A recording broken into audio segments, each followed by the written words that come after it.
নমস্কার। কবি আর্যতীর্থের লেখা বিবেকানন্দ। যুবক, তুমি বিবেকানন্দ পড়ো না যে সেটা ভালোই জানি। মোটা মোটা কেতাব ভরা জ্ঞান কে করে আর পড়বার হয়রানি। ওসব পড়ুন জ্ঞানী গুণী যারা, চুলচেরা হোক বক্তৃতা ও বাণী।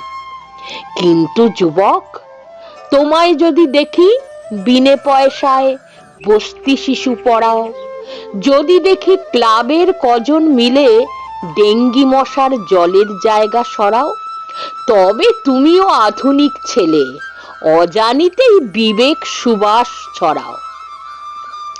ওই যে পাড়ার ছোট হোটেল মালিক, বাঁচা খাবার ভিখিরিকে বাঁটে, স্কুল ড্রেসের ওই খুদে ট্রাফিক পুলিশ স্কুলের পরে রাস্তা জুড়ে খাটে।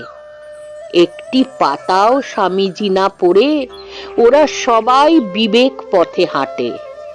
পথ শিশুকে খেলনা যে মেয়ে দিল, কেউ কি সেই কিশোরীকে চেনে? কিংবা যে লোক মাস মাইনের টাকায় বিলিয়ে দেবার লেপ কম্বল কেনে? এদের কি আর বিবেকানন্দ বোঝাও? এরা সবাই আগেই গেছে জেনে। মূর্তিতে দাও গাঁদা ফুলের মালা, চেনা বাণী শোনাও বাধা গতে। তারস্বরে দেবেন ভাষণ নেতা, কান বাঁচিয়ে শুনবে কোনো মতে। এসব ভিড়ে তাদের খুঁজো না হে, যারা চলেন তার দেখানো পথে। ছিনিয়ে না নেয় চেনা বিবেক ছবি, ধর্মরাজের প্রচার ভবিষ্যতে।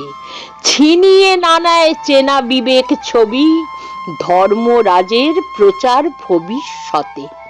নমস্কার।